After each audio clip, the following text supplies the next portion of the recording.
வணக்கம் இன்டர்நெட். இது உங்கள் யூனிஃபார்ம் 3G ஆட்டோ எக்ஸ்பர்ட். இன்றைக்கி பார்க்க போகிற சப்ஜெக்ட் ரொம்ப இம்பார்ட்டண்டான சப்ஜெக்ட். ஏன்னா இன்றைக்கி ஈவினிங் ராயல் என்ஃபீல்ட்லேருந்து ஒரு அனௌன்ஸ்மெண்ட் வந்திருக்கு.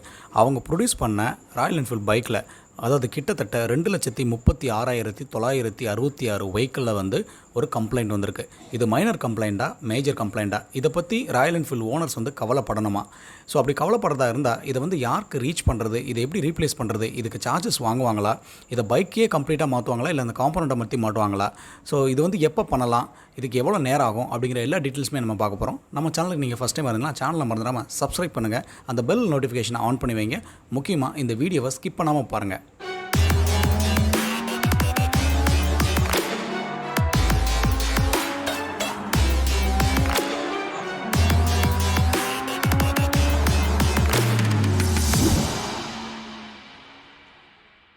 ஆக்சுவலாக இந்த வீடியோவை நாளைக்கு பண்ணுறதா தான் பிளானு. பட் இந்த நியூஸை பார்த்த உடனே நிறையா சப்ஸ்கிரைபர்ஸ் வந்து நமக்கு ஃபேஸ்புக், இன்ஸ்டாகிராம், அப்புறம் யூடியூப்பில் வந்து கமெண்ட் பண்ண ஆரம்பிச்சிட்டாங்க. ஓகே, அவங்க எல்லாருமே வந்து ஒரு குழப்பத்தில் இருக்கிறாங்க. முக்கியமாக இன்னும் தெளிவாக சொல்லணும் அப்படி பார்த்தீங்கன்னா ஒரு பயத்தில் இருக்கிறாங்க. ஸோ அதனால் வந்து இந்த வீடியோ வந்து நைட்லேயே நம்ம பண்ணிடலாம். ஒரு வீடியோ இல்லைனா கூட ஒரு பேக்ரவுண்ட் வாய்ஸ் கொடுத்து பண்ணிடலாம். ஏன்னா நிறைய பேர் குழப்பத்தில் இருக்கிற ஒரு ஓனர்ஸ்க்கு ரொம்ப ஒரு ஹெல்ப்ஃபுல்லாக இருக்குமே அப்படிங்கிறதுக்காக தான். ஓகே, வீடியோக்குள்ளே போகலாங்க. ஃபஸ்ட்டு நான் சொல்லக்கூடிய ஒரு குட் நியூஸ் என்ன அப்படின்னு பார்த்தீங்கன்னா, இந்த கம்ப்ளைண்ட் ஒரு மேஜர் கம்ப்ளைண்ட் கிடையாது, ஒரு மைனர் கம்ப்ளைண்ட் தான். ஸோ ராயல் என்ஃபீல்டு ஓனர் இந்த வீடியோ பார்த்துட்ருக்கீங்க அப்படின்னா நீங்கள் பயப்பட தேவையில்லை. ஏன் பயப்பட தேவையில்லை அப்படிங்கிறத நான் உங்களுக்கு சொல்கிறேன். ஃபஸ்ட்டு என்ன அப்படின்னு பார்த்தீங்கன்னா, இந்த பைக் இந்த கம்ப்ளைண்ட் எந்தெந்த பைக்லலாம் இருக்குது அப்படிங்கிறத பார்த்துடலாம். இப்போ லேட்டஸ்ட்டாக ப்ரொடியூஸ் பண்ண ராயல் என்ஃபீல்டு மெட்டியோர், அப்புறம் ராயல் என்ஃபீல்டு கிளாசிக், அப்புறம் ராயல் என்ஃபீல்டு புல்லட் எல்லாமே வந்து 350cc இன்க்ளூடிங் ஜே சீரிஸ். இந்த மாடல்ஸில் மட்டும்தான் இந்த கம்ப்ளைண்ட்ஸ் இருக்கிறதா சொல்லியிருக்காங்க. இந்த 2,36,000 பைக்குமே இந்தியாவில் செல் பண்ண பைக்கா அப்படின்னு பார்த்தீங்கன்னா கிடையாது. இது மொத்தம் 7 கண்ட்ரியில் இந்த பைக்கை வந்து செல் பண்ணியிருக்கிறாங்க. அதில் இந்தியாவும் ஒரு கண்ட்ரி. இன்னொரு விஷயம் முக்கியமானது அப்படின்னு பார்த்தீங்கன்னா, ராயல் என்ஃபீல்டு வந்து ரொம்ப குறிப்பிட்டு சொன்ன விஷயம், அந்த 2,36,966 பைக்கு எல்லா பைக்குக்குமே இந்த கம்ப்ளைண்ட் இருக்க வாய்ப்பு இல்லை. பட் இந்த டைமில் ப்ரொடியூஸ் பண்ண இவ்வளோ பைக்கில் ஏதாவது ஒரு 10% ஆஃப்ல பைக்கில் தான் இருக்கிறதுக்கு வாய்ப்பு இருக்குன்னு சொல்லியிருக்காங்க. 10% அப்படிங்கிறது 23,600 பைக்குன்னு வச்சுக்கோங்களேன். அந்த பைக்குக்கு மட்டும்தான் இந்த காம்பனன்ட் ரீப்ளேஸ் பண்ணுற மாதிரி இருக்கலாம். மற்ற பைக்குக்கு ஜஸ்ட் நம்ம டியூன் பண்ணி அதை நம்ம செட் பண்ணாலே போதும் அப்படிங்கிறத சொல்லியிருக்கிறாங்க. இது என்ன காம்பனண்ட் வந்து இந்த ராயல் என்ஃபீல்டு பைக்கில் ஃபெயிலியர் ஆகிருக்கு அப்படின்னு பார்த்தீங்கன்னா, இது ஒரு பார்ட்ஸ் தாங்க. பைக்கை பொறுத்தளவு ஏகப்பட்ட காம்பனண்ட்ஸ் இருக்கும். ஸோ அப்படிப்பட்ட ஒரு காம்பனண்ட் தான் வந்து இக்னிஷன் காயில் அப்படின்ட்டு. இது வந்து பார்த்திங்கன்னா பைக்கை ஸ்டார்ட் பண்ணுறதுக்கு ஒரு முக்கியமான காம்பனண்ட். அதாவது பேட்டரியிலேருந்து வர்ற பவரை அதை வோல்ட்டாக கன்வெர்ட் பண்ணி ஹை வோல்ட்டாக கன்வெர்ட் பண்ணி அந்த இக்னிஷனை வந்து பண்ண வைக்கிறதா வந்து இக்னைட், அந்த ஆயிலை பெட்ரோலை வந்து இக்னைட் பண்ணுற ஒரு காம்பனண்ட் தான் வந்து இந்த இக்னிஷன் காயில். ஸோ இந்த காயில் வந்து இவங்க சோர்ஸ் பண்ணியிருக்கிறாங்க. அதாவது அவுட் சைட் வெண்டார்ஸ்லேருந்து ஒரு பைக்கை வந்து ப்ரொடியூஸ் பண்ணுறது ராயல் என்ஃபீல்டாக இருந்தாலும் இதில் இருக்கக்கூடிய மேஜர் காம்பனண்ட்ஸ் மேக்ஸிமம் வந்து பார்த்திங்கன்னா வெளியே ஒரு தேர்ட் பார்ட்டிலேருந்து தான் வந்து அவங்களுக்கு ஆர்டர் பண்ணி சோர்ஸ் பண்ணுவாங்க. ஸோ அப்படி சோர்ஸ் பண்ண ஒரு காம்பனண்ட்டில் தான் வந்து ஃபெயிலியர் ஆகிருக்கு. இந்த காம்பனண்ட்டுமே வந்து கஸ்டமர்ஸ் கம்ப்ளைண்ட் பண்ணதா அப்படின்னு பார்த்திங்கன்னா அந்த மாதிரி எதுவும் நியூஸில் சொல்லலை. ராயல் என்ஃபீல்டு அவங்களுடைய இன்டர்னல் டெஸ்டிங், அதாவது ஒரு பைக் வந்து ப்ரொடியூஸ் பண்ணதுக்கப்புறம் ஈவன் செல் பண்ணியிருந்தால் கூட அவங்களுடைய இன்டர்னல் டெஸ்டிங்கில் வந்து எப்பயுமே வந்து அவங்களுடைய R&D வந்து அது கொஞ்சம் எப்பயுமே ஃபோக்கஸ்டாக இருப்பாங்க. ஸோ அப்படி ஃபோக்கஸ்டாக இருக்கும்போது அவங்க R&D டிபார்ட்மெண்ட் கண்டுபிடிச்சதாக தான் சொல்லியிருக்கிறாங்க. ஸோ அவங்க கண்டுபிடிச்சது தான் வந்து இந்த இக்னிஷன் காயில் ஃபெயிலியர் ஆகிறதுக்கான வாய்ப்பு இருக்குது. ஃபெயிலியர் ஆகலை, ஆனால் ஆகிறதுக்கான வாய்ப்பு இருக்குது. அப்படி ஃபெயிலியர் ஆச்சுன்னா என்னெல்லாம் பிரச்சனை வரும் அப்படின்னு பார்த்தீங்கன்னா, இன்ஜினில் ஆகக்கூடிய மிஸ்ஃபயர், அதாவது சிலிண்டருக்குள்ளே வந்து அந்த ஆயில் அண்ட் ஏர் வந்து உங்களுக்கு மிக்ஸ் ஆகும் பார்த்திங்களா, அது வந்து மிஸ்ஃபயர் ஆகிறதுக்கு சான்சஸ் இருக்குது. ஸோ அப்படி ஆகிறதுனால வெஹிக்கிளோட பர்ஃபார்மன்ஸ் ரெடியூஸ் ஆகலாம். அது மட்டும் இல்லாமல் இன்னும் ஒரு எக்ஸ்ட்ரீம் லெவலில் போகிறதா இருந்ததுன்னா இந்த பைக்கில் எலக்ட்ரிக் ஷார்ட் சர்க்யூட், அதாவது வயரில் வந்து கம்ப்ளைண்ட்ஸ் வர்றது, வயர் வந்து இன்டர்னலாக ஃபயர் ஆகிறது, அந்த மாதிரி கம்ப்ளைண்ட்ஸ் வரதாகவும் வாய்ப்பு இருக்குது அப்படின்னு சொல்லியிருக்கிறாங்க. ஸோ இந்த கம்ப்ளைண்ட்டை நம்ம பைக்கில் இருக்கா அப்படிங்கிறது எப்படி தெரிஞ்சுக்கிறது அப்படிங்கிறத நெக்ஸ்ட்டு பார்க்கலாம். ஓகே, இந்த கம்ப்ளைண்ட்டு எந்தெந்த பைக்லலாம் இருக்குது அப்படின்னு நான் சொல்லிடுறேன். ஃபஸ்ட்டு மெட்டியோர் கஸ்டமராக இருந்தீங்கன்னா நீங்கள் கவனிங்க. லாஸ்ட் இயர் டிசம்பருக்கு பார்த்தீங்களா, அந்த டைமில் ப்ரொடியூஸ் பண்ண பைக்கில் இந்த காம்பனண்ட் ஃபிக்ஸ் பண்ணியிருக்கிறாங்க அப்படின்னு சொல்லியிருக்கிறாங்க. ஸோ டிசம்பர் மந்த்து, அதுக்கப்புறம் April 21. ஸோ December 20 யாரெல்லாம் வந்து மெட்டியோர் வாங்கினீங்களோ அவங்களுக்கு இந்த கம்ப்ளைண்ட் இருக்கிறதுக்கு வாய்ப்பு இருக்குது. அதே மாதிரி ஏப்ரல் மாதம் இந்த இயர் 2021 யார் வாங்கினீங்களோ அவங்களுக்கு இந்த கம்ப்ளைண்ட்டு இருக்கிறதுக்கு வாய்ப்பு இருக்குது. பட் இதை எப்படி தெரிஞ்சுக்கிறது அப்படின்னு பார்த்தீங்கன்னா 2 விஷயங்க. ப்ரொடியூஸ் பண்ண உடனே நமக்கு கைக்கு கிடச்சிருது, நம்ம டெலிவரி எடுத்திருந்தால் உங்களுக்கு அந்த கம்ப்ளைண்ட் இருக்கும். இதே வந்து மார்ச்சில் ப்ரொடியூஸ் பண்ண ஒரு பைக்கை நீங்கள் ஏப்ரல்லையோ அதே மாதிரி நவம்பரில் ப்ரொடியூஸ் பண்ண பைக்கை டிசம்பர்லையோ நீங்கள் எடுத்திருந்தீங்கன்னா உங்களுக்கு கம்ப்ளைண்ட் இருக்க வாய்ப்பில்லை. ஸோ இது கொஞ்சம் டூ டெக்னிக்கல் தான். அந்த சேசிஸ் நம்பரை வச்சு தான் நம்ம ரெஃபர் பண்ண முடியும். அதை நீங்கள் எப்படி பண்ணுங்கிறது இந்த வீடியோட எண்டில் சொல்கிறேன். ஸோ மெட்டியோருக்கு முடிஞ்சது. நெக்ஸ்ட்டு கிளாசிக் அண்ட் புல்லட் 350, இந்த BS6 மாடல் தான். இது எல்லாமே BS6 model. So classic and bullet customer நீங்கள் ஜனவரி 2021 நீங்கள் பைக் எடுத்திருந்தீங்கன்னா உங்கள் பைக்கும் இதில் இந்த ரீகாலில் வந்து அப்ளிகபிள் ஆகும்.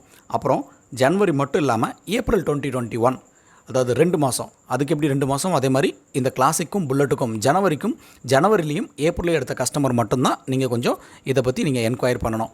நெக்ஸ்ட்டு இதை நம்ம எப்படி என்கொயரி பண்ணுறது அப்படிங்கிறத நம்ம பார்க்கலாம். ராயல் என்ஃபீல்டோட சர்வீஸ் ஸ்டேஷன் உங்களுடைய நியர்பை ஸ்டேஷன் ஒர்க் பண்ணிட்டு இருந்தாங்கன்னா நீங்கள் கால் பண்ணி தெரிஞ்சுக்கலாம். But most of the dealers வந்து இப்போ இந்த கோவிட்னால லாக்டவுனில் இருக்கிறாங்க. ஸோ ரீச் பண்ண முடியாது. ஸோ இன்னொரு காண்டாக்ட் வந்து ராயல் என்ஃபீல்டோட கஸ்டமர் கேரோட ஒரு கால் நம்பர் கொடுத்துருக்காங்க. அந்த நம்பர் வந்து இந்த டிஸ்பிளேயில் நான் கொடுக்குறேன், ப்ளஸ் கமெண்ட் செக்ஷன்லேயே கொடுக்குறேன். இந்த நம்பருக்கு கால் பண்ணும்போது மறந்துடாமல் உங்களுடைய அந்த ரெஜிஸ்ட்ரேஷன், அதாவது RC புக்கு இருக்கும், இல்லை கார்டு இருக்கும் பார்த்தீங்களா, அந்த கார்டை கையில் வச்சுக்கோங்க. அதில் உங்கள் பைக்கோட சேசிஸ் நம்பர் அப்படின்ட்டு பிரிண்ட் ஆகிருக்கும். அந்த சேசிஸ் நம்பரை சொல்லி என் பைக்கு இந்த ரீகாலில் அப்ளிகபிளா அப்படின்னு நீங்கள் கேட்கலாம். நீங்கள் கேட்டிங்க அப்படின்னா எஸ் உங்கள் பைக்கும் இந்த கம்ப்ளைண்ட்டில் இருக்குது அப்படின்னு சொன்னாங்கன்னா நீங்கள் நெக்ஸ்ட்டு என்ன பண்ணணும் அப்படிங்கிறத நான் சொல்கிறேன். ஸோ இல்லைன்னு சொல்லிட்டாங்கன்னா பிரச்சனை இல்லை. ஆமாம் சார் உங்கள் பைக்கும் இந்த ப்ரொடக்ஷன் டைமில் தான் வந்து இந்த மந்தில் தான் ப்ரொடக்ஷன் ஆயிருக்கு, இந்த மந்தில் தான் நீங்கள் டெலிவரி எடுத்துக்கிங்கன்னு சொன்னதுக்கப்புறம் என்ன பண்ணணும் அப்படின்னு பார்த்தீங்கன்னா நியர்பை சர்வீஸ் ஸ்டேஷனுக்கு நீங்கள் கால் பண்ணலாம். பட் இன்னொரு விஷயம், நீங்கள் இதை பண்ணுறதுக்கு முன்னாடி எனக்கு தெரிஞ்ச வரைக்கும் ராயல் என்ஃபீல்ட் சர்வீஸ் ஸ்டேஷன்லேயே இருந்து உங்களுக்கு கால் வந்துடும். நீங்கள் எங்கே பர்ச்சேஸ் பண்ணீங்களோ அங்கேயே இருந்து உங்களுக்கு கால் பண்ணுறதுக்கு வாய்ப்பு இருக்குது. பட் அந்த நம்பர் நீங்கள் என்ன நம்பர் கொடுத்தீங்களோ அந்த நம்பர் உங்களுக்கு இப்போ ஆக்டிவில் இருந்தால் டெஃபினட்டாக உங்களுக்கு கால் வரும். ஸோ நெக்ஸ்ட் உங்களுக்கு அப்பாயின்மெண்ட் ஃபிக்ஸ் பண்ணுவாங்க. நீங்கள் என்ன பண்ணணும் அப்படின்னா நேராக சர்வீஸ் ஸ்டேஷன் போகணும். அவங்க வந்து ஒரு 10 கஸ்டமராக ஒவ்வொரு டேட்டுக்கு அப்பாயின்மெண்ட் கொடுக்கறதுக்கு வாய்ப்பு இருக்குது. இதுக்கு எவ்வளோ டைம் ஆகும் அப்படிங்கிறது, இந்த மாதிரியான கம்ப்ளைண்ட் வந்து மினிமம் ஒரு 1 ஹவர்லேருந்து ஆஃப் டே ஆகலாம், இல்லை 1 டே கூட ஆகலாம். டிபெண்ட்ஸ் ஆன் அவங்க ஒர்க் ஷெடியூல், அப்புறம் எவ்வளோ அப்பாயின்மெண்ட்ஸ் எடுத்துருக்கிறாங்கிறத பொறுத்து தான் இருக்குது. பட் இதில் ஒரு ரிலாக்ஸ்டான ஒரு விஷயம் என்ன அப்படின்னு கேட்டிங்கன்னா, இது மேனுஃபேக்சரர் டிஃபெக்ட் அப்படிங்கிறதுனால ராயல் என்ஃபீல்டில் பொறுத்தளவு இந்த என்ன காம்பனண்ட் இதில் ரீப்ளேஸ் பண்ணாலும் சரி உங்களுக்கு கம்ப்ளீட்டாக ஃப்ரீ தான். பட் ரீப்ளேஸ்மெண்ட் எல்லா பைக்லேயும் பண்ணுவாங்களா அப்படின்னு பார்த்தீங்கன்னா இப்போ வந்த நியூஸ் ரிப்போர்ட் படி ரீப்ளேஸ் பண்ணுறதுக்கான பாசிபிலிட்டிஸ் ரொம்ப கம்மி. ஏன்னா இது ஒரு மைனர் கம்ப்ளைண்ட்டாக தான் தெரியுது.